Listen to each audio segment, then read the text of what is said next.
हाय दोस्तों, मैं साधना शाह अपने यूट्यूब चैनल स्ट्रगल संघर्ष के लक्ष्य में आप लोगों का स्वागत करती हूँ। आशा करती हूँ आप लोगों ने मेरे बिहार के वीडियो को देखा होगा और पढ़ा होगा, उससे कुछ आप लोगों को लाभ हुआ होगा। आप लोग बुक से पढ़ रहे होंगे तो आप लोग को समझ में आया होगा कि कितनी महत्वपूर्ण क्वेश्चनों का पॉइंट्स मैंने लाया था। और मैंने बिहार के ऐतिहासिक, प्राचीन ऐतिहासिक काल बता दिया था, मध्यकालीन ऐतिहासिक काल बता दिया था, और मैं आधुनिक काल के बारे में आने वाली हूँ। आज से BSSC के फॉर्म आवेदन होने वाली है और आवेदन अप्लाई होने वाली है। और बिहार SI मेंस में, BPSC में बिहार से टॉपिक जितने भी बिहार पुलिस वगैरह जितने भी बिहार के एग्ज़ाम होने वाले हैं उनमें बिहार से जब क्वेश्चन आएंगे तो आपको ये क्वेश्चन देखने को मिलेंगे। ये बहुत महत्वपूर्ण क्वेश्चन है, इसको मैंने आप लोगों के लिए लाया है।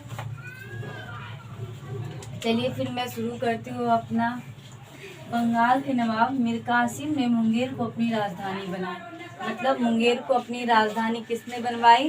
तो मीर कासिम ने मुंगेर को अपनी राजधानी बनवाई। या फिर क्वेश्चन ऐसे भी पूछा जाता है कि मीर कासिम की राजधानी क्या थी? तो मुंगेर थी। रॉबर्ट क्लाइव ने सिताब राय को बिहार का दीवान नियुक्त किया। यानी कि बिहार का दीवान सिताब राय को किसने नियुक्त किया? तो रॉबर्ट क्लाइव ने सिताब राय को बिहार का दीवान नियुक्त किया था। गोलघर का निर्माण जनरल लॉर्ड कार्नवालिस के समय हुआ था। पटना में हमारा गोलघर है और उसका निर्माण जनरल लॉर्ड कार्नवालिस के समय में हुआ था। गोलघर का निर्माण जो पटना में है, हम भी देखने गए थे। लॉर्ड कार्नवालिस के समय में हुआ था। 1830 के दशक में पटना नगर में बहावी आंदोलन का केंद्र था। बहावी आंदोलन जो है एक विद्रोह था जो अंग्रेजों के विरुद्ध था। पहले तो ये धर्म के लिए विरुद्ध था, फिर अंग्रेजों के लिए स्वतंत्रता के लिए में बदल गया। वो 1830 में बहावी आंदोलन का केंद्र जो है पटना नगर था। 1857 की क्रांति के दौरान बिहार के क्रांतिकारियों के नेता बाबू कुंवर सिंह थे। 1857 के दौरान जो है बिहार के क्रांतिकारियों में के नेता जो है कुंवर सिंह थे, बाबू वीर कुंवर सिंह थे, जिनका घर जगदीशपुर के आरा जिले में है। ये बहुत ही मतलब इनकी अवस्था उतनी ज़्यादा नहीं थी, मतलब वृद्ध हो चुके थे, उतने ज़्यादा यंग नहीं थे जितने कि भगत सिंह वगैरह थे, लेकिन फिर भी इनमें बहुत जोश था। और इन्हें गोली लगने के बाद भी ये गंगा पार कर रहे थे, तो गोली लगने के बाद भी अपने हाथों को काट के गंगा में भेंट चढ़ा दी। और फिर भी 2 दिन तक जीवित रहे, ये लड़ते रहे ये गोली लगने के बाद भी।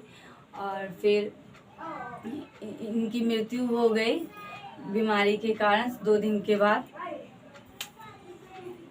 दीप नारायण सिंह के प्रयत्नों से बिहार प्रांतीय कांग्रेस का दूसरा अधिवेशन हुआ। यानी कि बिहार प्रांतीय कांग्रेस का दूसरा अधिवेशन किसके नेतृत्व में, किनके प्रयत्नों से हुआ? तो दीप नारायण सिंह के। बिहार प्रांतीय कांग्रेस का दूसरा अधिवेशन दीप नारायण सिंह के प्रयत्नों से हुआ बिहार में। जयप्रकाश नारायण बिहार सोशलिस्ट पार्टी के संस्थापक थे। बिहार में सोशलिस्ट पार्टी के संस्थापक जयप्रकाश नारायण थे। बिहार में जो सोशलिस्ट पार्टी के संस्थापक जयप्रकाश नारायण थे। अखिल भारतीय किसान कांग्रेस का गठन 1936 ईस्वी में किया गया था। अखिल भारतीय किसान कांग्रेस का गठन 1936 में किया गया था, जो कि लखनऊ में पहली बार हुए थे। जो कि डॉक्टर सहजानंद जो है हमारे बिहार के, डॉक्टर सहजानंद उसके अध्यक्ष थे।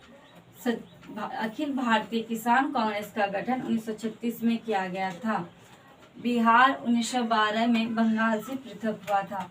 1 अप्रैल 1912 को बिहार और उड़ीसा प्रांत, बिहार जो है बंगाल से पृथक होकर एक नया प्रांत बना था।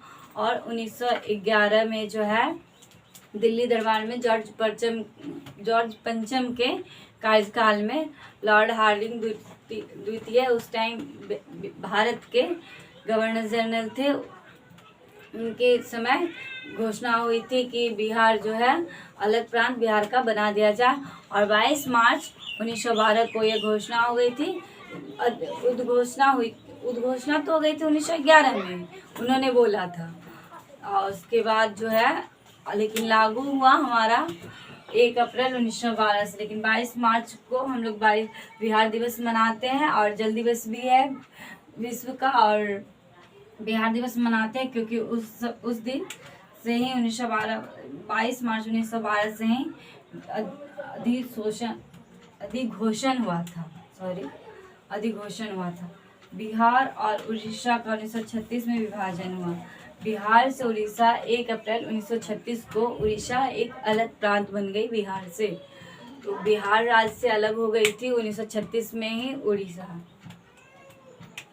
बिहार के प्रमुख समाचार पत्र बिहार के सबसे अच्छा समाचार पत्र है, मतलब प्रमुख है, मतलब बहुत महत्वपूर्ण है बिहारी, जिसके संपादक बाबू महेश प्रसाद थे। बिहारी समाचार पत्र के संपादक बाबू महेश प्रसाद थे।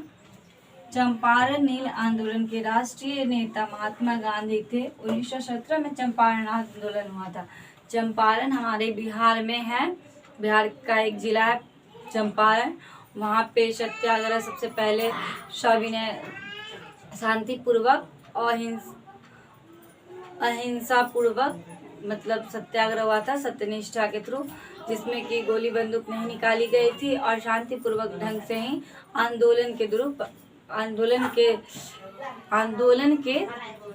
आंदोलन हुआ था। महात्मा गांधी ने करवाई थी। महात्मा गांधी को राजकुमार शुक्ल, जो कि वहाँ के जमींदार थे चंपारण के, वहाँ पे नील की खेती होती थी। जबरन मजदूरों से नील की खेती करवाई जाती थी। 20 कट्ठे में 30 कट्ठा में नील की खेती करना अनिवार्य। 1917 में चंपारण सत्याग्रह हुआ था, जिस चंपारण के जमींदार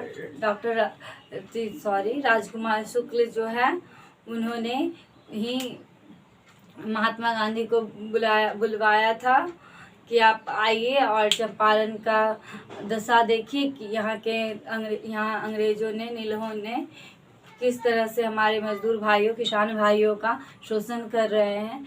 यहाँ 20 कट्ठा में 3 कट्ठा में नील की खेती करना अनिवार्य था। 1917 में हुई थी।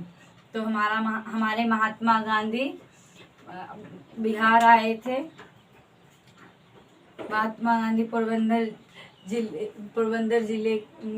पोरबंदर में गुजरात राज्य के पोरबंदर जिले के हैं। उनका जन्म था। उनका बचपन का नाम मोहनदास करमचंद गांधी था। उनके पिता का नाम करमचंद गांधी था। उनकी माता का नाम पुतलीबाई थी और उनकी पत्नी का नाम कस्तूरबा गांधी थी। गांधी जी के बारे में तो एक अलग ही है टॉपिक, वो बाद में बताएंगे। पहले ये जो इम्पोर्टेंट है बिहार के बारे में वो जान लीजिए। असहयोग आंदोलन 1920 के दौरान जयप्रकाश नारायण ने पटना कॉलेज छोड़ा, जबकि उनकी परीक्षा में केवल 20 दिन ही बचे थे।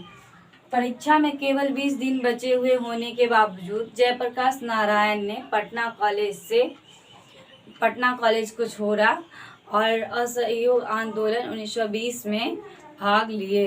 1920 में ही असहयोग आंदोलन शुरू हुआ था और 5 मार्च 1922 को चौरा चौरी हत्याकांड के द्वारा उसको वापस ले लिया गया था, क्योंकि चौरा चौरी हत्याकांड में हुआ यूँ था कि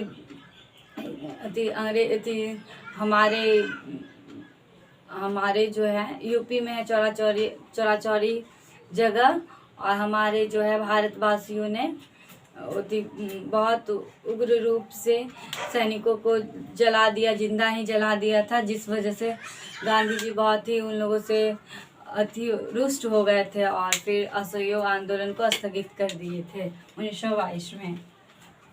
1922 में गया के इंडियन नेशनल कांग्रेस के अधिवेशन के अध्यक्ष चित्तरंजन दास थे। गया में 1922 में गया में कांग्रेस का अधिवेशन हुआ था। नेशनल अधिवेशन हुआ था, जिसके अध्यक्ष चित्तरंजन दास थे। चित्तरंजन दास जो है वो 1922 में गया के इंडियन नेशनल कांग्रेस के अधिवेशन के अध्यक्ष चित्तरंजन दास थे। 1930 ईस्वी में विद्यापति रचित कीर्तिलता में भी बिहार शब्द का उल्लेख मिलता है। यानी कि विद्यापति ने कीर्तिलता जो बुक है वो एक पुस्तक है जो कि विद्यापति द्वारा रचित है, जो 1930 में रचित हुआ है। 1930 में विद्यापति रचित कीर्तिकला में भी बिहार शब्द का उल्लेख मिला। यानी कि 1930 में देखा गया होगा कि उस बुक में बिहार शब्द का उल्लेख है। चिश्ती सिलसिले के सूफी सर्वप्रथम बिहार में आए थे। चिश्ती सिलसिले के सूफी सर्वप्रथम बिहार में आए थे, यानी कि बिहार में सबसे पहले चिश्ती सिलसिले के सूफी लोग आए थे। ब्रिटिश शासकों के विरुद्ध प्रथम विद्रोह 1763 ईस्वी में बंगाल और बिहार के सन्यासियों ने ही किया था। ब्रिटिश शासकों के विरुद्ध प्रथम विद्रोह 1763 ईस्वी में बंगाल और बिहार के सन्यासियों ने ही किया था। इस विद्रोह को भारतीय राष्ट्रीय इतिहासकारों ने सन्यासी विद्रोह का नाम दिया। इस विद्रोह को भारतीय इतिहासकारों ने सन्यासी विद्रोह का नाम दिया। इस विद्रोह में हुआ यूँ कि सन्यासी लोगों ने कहा, सन्यासी लोगों का कहना था कि अपने धर्म को बचाने के लिए आप यज्ञ में अपनी आहुति दे दो, यानी कि अपनी आहुति दे दो, मतलब आप अपने जान पे खेल के देश को आज़ाद कराओ, क्योंकि ब्रिटेन वाले लोग जो हैं वो इंडिया के शोषण करते हुए हमारे धर्मों को भ्रष्ट कर रहे हैं, इसीलिए इसे सन्यासी विद्रोह कहते हैं। 1891 में खुदाबख्श लाइब्रेरी की स्थापना पटना में हुई। यानी कि खुदाबख्श लाइब्रेरी जो है वह पटना ज़िले में है। पटना हमारी राजधानी है, बिहार की राजधानी पटना है। 1891 में खुदाबख्श लाइब्रेरी की स्थापना पटना में हुई थी और पटना में ही 1917 में जो है पटना संग्रहालय की स्थापना हुई थी और 1916 में पटना विश्वविद्यालय की पटना संग्रहालय 1917 में और 1916 में पटना उच्च न्यायालय की स्थापना हुई थी। रोमन कैथोलिक पादरियों ने सर्वप्रथम बिहार में ईसाई धर्म का प्रचार किया। रोमन कैथोलिक पादरियों ने सर्वप्रथम बिहार में ईसाई धर्म का प्रचार किया। बिहार शरीफ का पुराना नाम अदंतपुरी था। बिहार शरीफ हम लोगों ने मध्यकालीन में पढ़ा था और उसका पुराना नाम आदंतपुरी था। बिहार आने वाला पहला अंग्रेजी यात्री रॉल्फ फिच था। ऐसे तो हमारे इंडिया में आने वाले पहले जो है मुगल काल में आए थे हॉकिंस, और बिहार में आने वाले पहला अंग्रेजी यात्री रॉल्फ फिच थे। मध्यकाल में बिहार में आने वाले ईरानी यात्रियों में मुल्ला बहानी